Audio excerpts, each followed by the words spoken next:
Happy Monday, August 17th. Y'all, it is hot.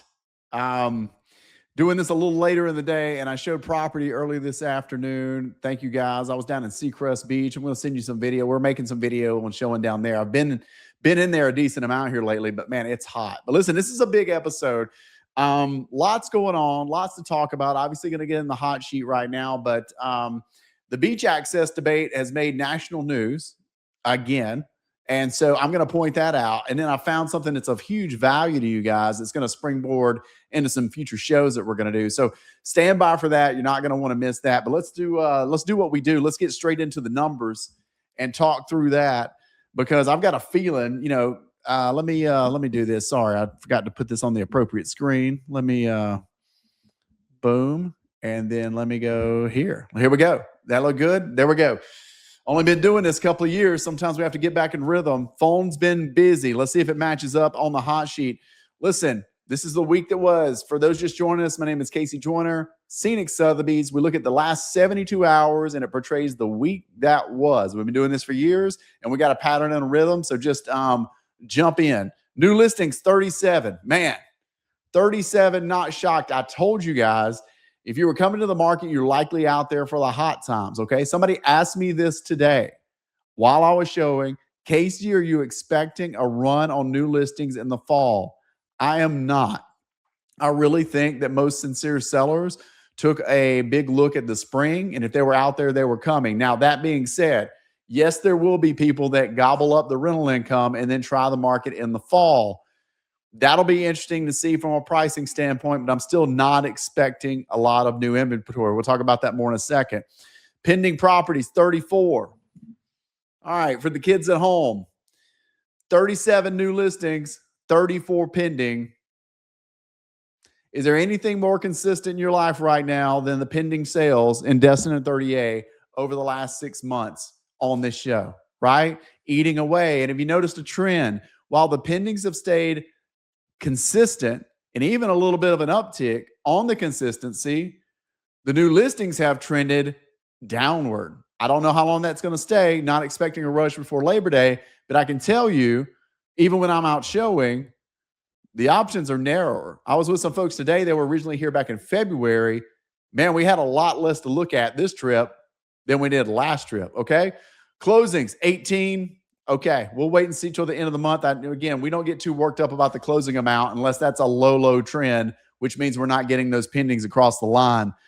Price changes, 54, still tried and true, guys. It works. What I like most is we're mainly just doing price drops versus taking them off the market, then back on the market, trying to trick the market. Seems like the market's settling back in to just good old price changes, okay?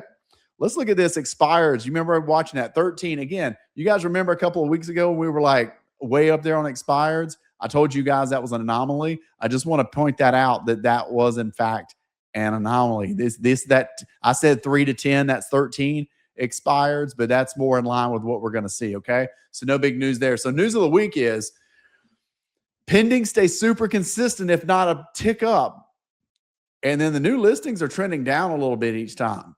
let me go full screen for this one just real quick. I'll tell you the story. I put a house in Origins under contract about 10 days ago, 14 days ago. And man, I just got another call. Hey, Casey, how's that contract looking? I got a backup offer on it. We were out there like 75 days, went under contract with a great couple from YouTube. And now my phone's blowing up. There are people checking in to see if it's going to fall out apart, the deal fall apart. It's super interesting. And I've warned you about this, buyers.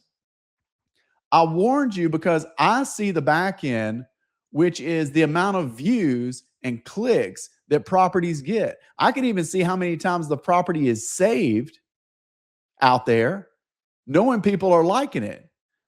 Well, let me tell you what's happening. Like, people are moving on them. Good for the people that are taking action to see if they can get it at a price that makes sense. And now there's people scrambling out there with backup offers, okay? This isn't just sales tricks that Casey's talking about. Like, this is real life, how this is working down here, all right? Let me point this out real quick. There is a meeting, 2026 Destination Improvement Committee. dates. That is this week, this Thursday, I think 1 p.m. the Development Council. That's going to be more for South Walton. All right. Here's the news, though. This is an article in the Oxford American. I'm not very familiar with that paper, but the article was written on the 12th. Okay. It got circulated kind of around here. It's just anytime anything's coming up about like who owns the beach. Okay. That's the talking point. I will tell you, like, I've got some opinions on this. I think it's really well done. I think there's a lot of it factual. I think this person's from the area. They now live in New York, I think. I think they did a really good job. There's a couple of shots in there about the types of homes that are being built versus like the old way where they were up on stilts and now it's mansions. I get all that. That's just personal opinion. That doesn't affect me. But what I tend to go for are more of the, but that touches on it. And so anytime that article comes up, it's going to get passed around. So I want to bring it forward to you guys. But what I tend to, and I'm going to share this one now, what I tend to lean toward more is I like things that are like reporting the news and then kind of what's being done in the behind the scenes. And I came across this and I cannot believe I was not aware of this. I think this is a 7-part. Let me not do this justice. I'm going to post a link to it. Episode 7 finale, a bonus episode. Guys, this is called the Eroded podcast. It's called 38's Battle for Florida Beaches. And it's really just kind of documenting how we got here and where we are, okay? And kind of what's coming next. All the things that we like to talk about, right? As you guys know, I talked to you. A lot of you are coming down. You're enjoying the beach. You have to find out exactly where you're going. You're probably getting your vacation rental based on what you know about the beach access. Or if you're buying a Gulfront home and you don't want to be near a public beach access, you just figure these things out. It's an education involved, but it's such a topic because of some rules that were made here, during that time that I like to bring this stuff forward. I think this guy has done an amazing job of just kind of documenting. And he's even got interviews. I'll show you over here these videos. And let me click on that.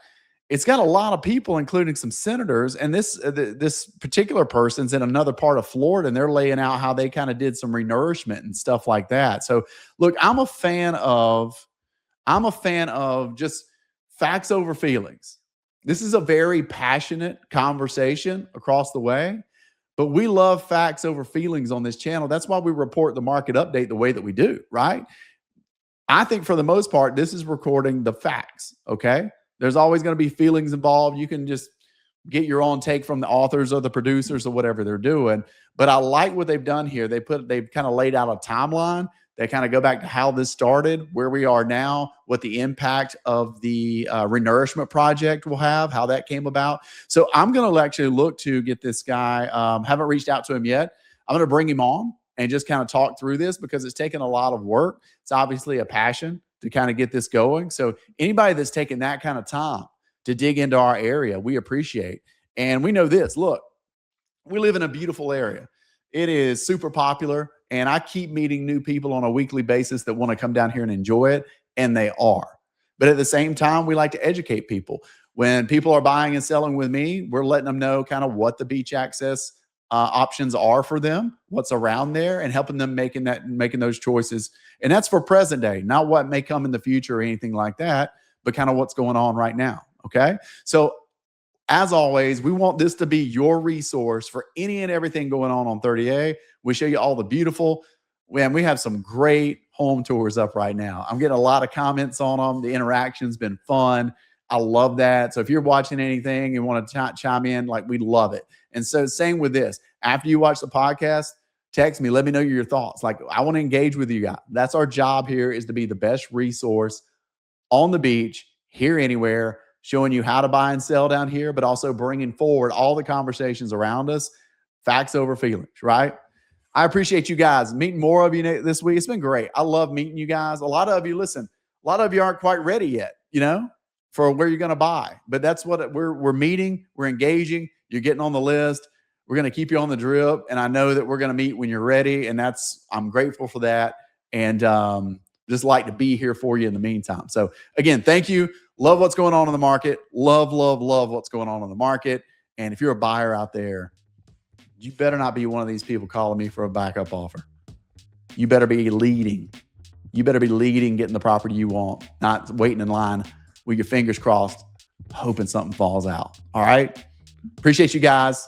We will talk to you again soon. More to come this week.